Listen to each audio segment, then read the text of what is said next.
At exactly 0200 hours in a contested river corridor of southern Ukraine, a heavy machine gun peered through his thermal optic at a heat signature, moving fast against the current. The object was closing the distance at 30 knots, just 400 meters away, and eating up the dark water. The gunner tightened his grip on the spades of his 12.7mm weapon, his thumb hovering over the butterfly trigger. This was the exact profile of a Russian infiltration boat, a nightmare scenario that usually ended with a brutal close-quarters firefight in the reeds. He was 1 second away from turning the water into a roiling geyser of tracer fire and shredded fiberglass. But little did the Russian forces stationed 5 miles upriver know, this tense moment was the beginning of the end for their entire forward logistics base. The gunner paused. Through the monochromatic green of his night vision, a tiny, rhythmic pulse of infrared light began to flash from the top of the approaching vessel. 3 quick bursts, a pause, then 3 more. It was a friendly identification strobe, invisible to the naked eye but blindingly obvious through military optics. The gunner relaxed his hands as the shadow tore past his position, safely slipping behind the front line. It was a Ukrainian Barracuda unmanned surface vessel, packed with enough explosives to level a small building, and it had just cleared the most dangerous hurdle of its journey, surviving its own side. The Barracuda was not simply a boat filled with explosives. It was a swimming supercomputer designed to operate in the most hostile electronic environment on Earth. Think of it less like a traditional remote-controlled toy and more like a guided missile that happens to float, relying on a deeply integrated architecture of aerial relays and autonomous fail-safes. As it pushed deeper into the gray zone, the river narrowed into a flooded forest, a tangled labyrinth of submerged trees and shifting sandbars. Navigating this at night manually would be the nautical equivalent of driving a sports car through a dense forest with the headlights turned off. The margin for error was measured in inches. Hit a submerged log at 30 knots, and the mission ends in a spectacular premature detonation. To solve this, the Barracuda relied on an overhead thermal drone hovering 3,000 meters above the canopy. This aerial spotter acted as the boat's eyes, mapping the thermal contrast between the cold river and the slightly warmer tree trunks, beaming a safe path down to the surface vessel in real time. The boat violently adjusted its thrust vectoring, carving a perfect slalom through a cluster of dead oaks that would have ripped the hull apart. It was a rapid, flawless display of multi-domain coordination. The first defensive ring of natural obstacles was bypassed without a single human physically present in the danger zone, pushing the lethal payload closer to its unsuspecting target. But nature was only the first adversary. The invisible war of the electromagnetic spectrum was far deadlier. As the Barracuda crossed the 2-kilometer mark into enemy territory, the control latency suddenly spiked. The telemetry feed feeding back to the Ukrainian command center stuttered, degraded, and then froze entirely. The boat was sailing blind. Ironically, this interference was not coming from Russian defenders, but from friendly electronic warfare systems operating miles away, saturating the area with broad-spectrum noise to protect infantry positions from enemy drones. In modern combat, the airwaves are as thick as mud, and friendly fire in the electromagnetic spectrum is a constant hazard. The Barracuda automatically cut its throttle to a crawl, initiating a programmed holding pattern to avoid running aground while its connection hung by a digital thread. The clock was ticking. A stationary drone boat is a dead drone boat. But the Ukrainian operators had anticipated this exact digital choke point. A secondary relay drone, orbiting 5,000 meters to the west, immediately recognized the dropped packet rate and autonomously adjusted its flight path. It dove 2,000 meters lower, punching a focused, high-gain signal directly through the friendly jamming bubble. In less than 20 seconds, the telemetry screen at the command center flared back to life. The connection was restored. The throttle slammed forward, and the Barracuda surged ahead, surviving a digital strangulation that would have doomed a lesser system. The relief was incredibly short-lived. Just 3,000 meters from the Russian logistics base, the overhead thermal spotter detected 3 distinct heat signatures lifting off from a clearing on the eastern bank. Russian first-person view attack drones. The enemy had deployed a hunter-killer patrol, and they were sweeping the river corridor in a tight grid pattern, searching for exactly this type of infiltration. An aerial drone travels at speeds exceeding 120 kilometers per hour. The Barracuda maxed out at roughly 80. Running was not a mathematical option. The surface vessel would be overtaken in exactly 85 seconds. The operators back in the bunker made a split-second counterintuitive decision. Instead of hitting the throttle, they completely killed the engine. The Barracuda's electric motors spooled down to total silence, and the operators used the remaining forward momentum to glide the sleek, low-profile hull deep into a thick patch of marsh reeds hugging the riverbank. They were playing dead. The thermal signature of the boat's motors began to rapidly cool, blending into the ambient temperature of the wet vegetation. The tension was suffocating as the 3 Russian drones buzzed overhead, their cameras scanning the water less than 50 meters away. For 2 agonizing minutes, the mission hung in the balance. Then, finding nothing but empty water, the Russian patrol banked sharply to the north and accelerated away. The trap had failed, and the Barracuda slipped back into the main channel, invisible once again. With the aerial threat bypassed, the Barracuda was now entering the terminal phase of its journey, just 1,500 meters from the Russian forward logistics hub. This base was a vital artery for the enemy, stockpiling thousands of liters of fuel and tons of ammunition to supply their frontline units. The river channel here was straight and wide, offering a clear line of sight to the target, but it was also protected by Russia's most sophisticated electronic warfare umbrellas. The moment the Barracuda crossed the 1,000-meter threshold, the invisible wall of energy hit it like a physical force.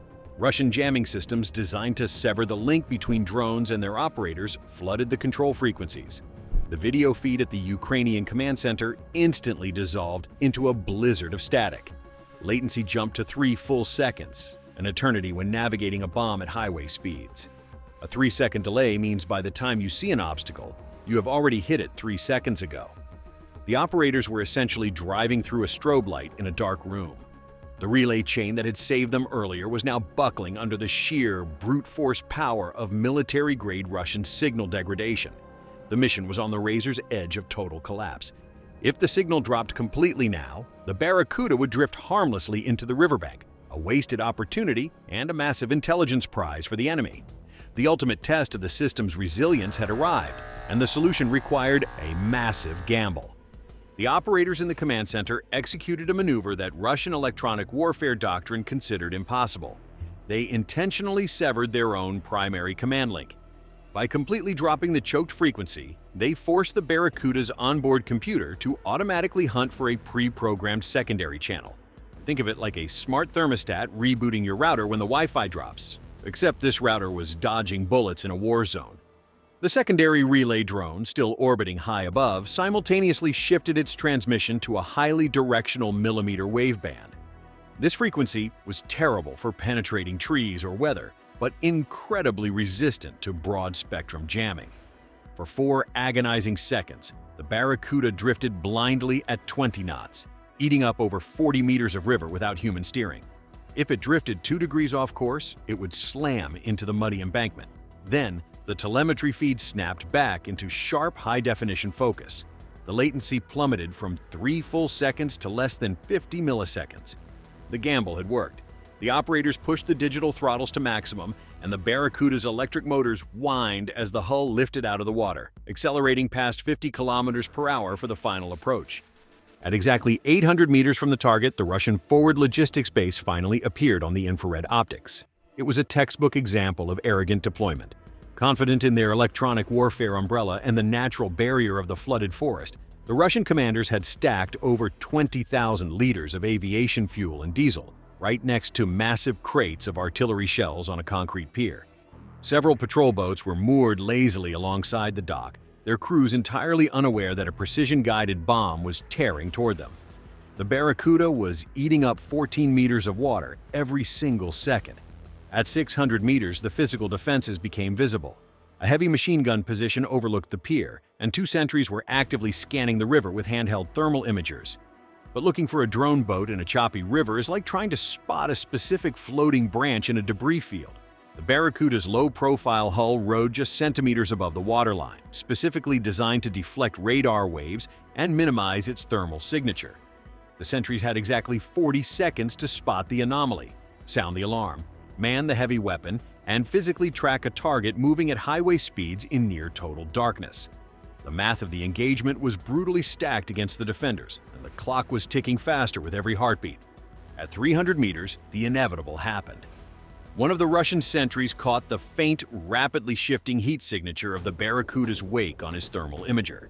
The alarm klaxon shattered the quiet of the riverbank, and chaotic movement erupted on the pier. Men scrambled toward the heavy machine gun, their flashlights cutting uselessly through the dark. But spotting the threat and neutralizing it are two entirely different realms of physics. At this range, the Barracuda was closing the remaining distance in just over 20 seconds. The Ukrainian operators engaged the terminal attack protocol. This was a one-way trip, and the software locked the steering servos onto the largest cluster of fuel bladders. Even if the control signal was jammed again, or if a stray bullet severed the antenna, the onboard inertial navigation would carry the explosive payload to the exact coordinates recorded at the moment of the lock. It was the robotic equivalent of throwing a punch and knowing it will land even if you close your eyes. The Russian heavy machine gun finally opened fire, sending a frantic stream of 12.7mm tracers skipping across the water's surface. But panic destroys accuracy. Firing downward from a pier at a rapidly accelerating, erratic target in the dark is practically impossible without computerized fire control. The tracers hissed harmlessly through the air, completely missing the approaching shadow. At exactly 100 meters from the pier, Barracuda was traveling at maximum velocity, essentially a 250-kilogram guided missile skimming the water. The micro countdown had reached its final seconds. The Russian gunners managed to land exactly one round on the outer hull, a lucky strike that shattered the fiberglass, but missed the critical electronics and the payload, 50 meters. The drone boat corrected its trajectory slightly, locking dead center on the concrete pylon supporting the primary fuel bladders. 20 meters. The operators back in the bunker watched their screens go completely black as the boat made physical contact.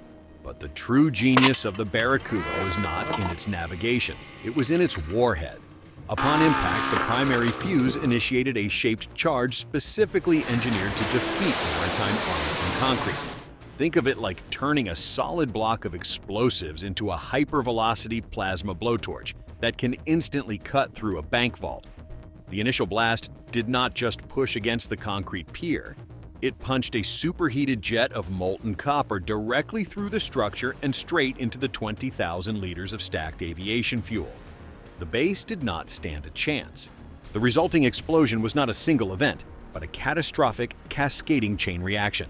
When the superheated jet of the shaped charge penetrated the aviation fuel, it created a massive aerosolized cloud that instantly ignited. A fireball stretching over 200 meters into the night sky turned the dark river corridor into daylight. But the fuel was only the first domino to fall. The sheer thermal shock and overpressure from the burning liquid immediately enveloped the adjacent crates of artillery shells. Artillery ammunition requires specific heat and pressure to detonate safely in a barrel. But when engulfed in a 2,000-degree fuel fire, it simply cooks off.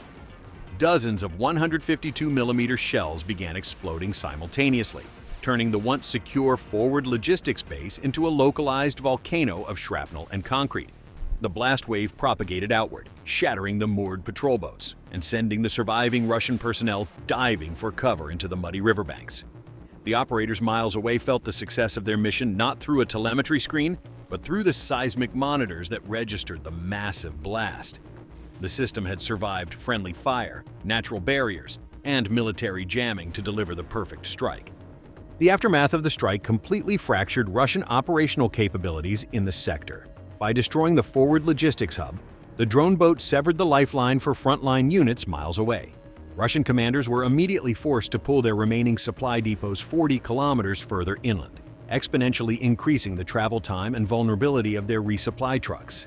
They had to reroute air defense systems and dedicate hundreds of additional infantrymen just to watch the riverbanks, bleeding resources from the actual combat lines. This was the true victory of the Ukrainian strategy. The decisive factor was never the brute force of the explosives, but the brilliant layered architecture of the network that delivered them. Autonomous failsafes, overlapping relay drones, and adaptive electronic warfare turned a simple fiberglass hull into an unstoppable force. And the final irony is that none of this devastating strategic victory would have been possible without the split-second discipline of a single Ukrainian machine gunner miles downriver. At 0200 hours, he saw a threat, trusted the tiny infrared identification flashes, and let the shadow pass in the dark. That one choice to hold fire unleashed a localized apocalypse on the enemy. When the smoke finally cleared over the river 48 hours later, Russian intelligence analysts combing through the ashes made an assumption that perfectly encapsulated their entire tactical failure. Reviewing the sheer scale of the crater and the vaporized concrete, they officially classified the incident as a coordinated strike by at least 4 air-launched cruise missiles. They simply could not fathom that a single 250-kilogram fiberglass boat had bypassed their multi-million-dollar electronic warfare nets, outsmarted their hunter-killer drones, and navigated a flooded forest completely undetected. To admit that their entire forward logistics network was dismantled by a modified remote-controlled hull would mean admitting that their defensive doctrine was fundamentally obsolete. They immediately petitioned High Command for 3 additional air defense batteries to guard against threats from the sky, completely ignoring the muddy river that was already carrying the next generation of Ukrainian naval drones silently toward their remaining supply lines. The Russian military spent tens of millions of dollars trying to build an impenetrable fortress against modern aerospace threats, only to be entirely undone by a cheap electric motor and a flawless chain of aerial relays. And that is exactly how modern wars are won. Not with the most expensive weapons, but with the smartest ones.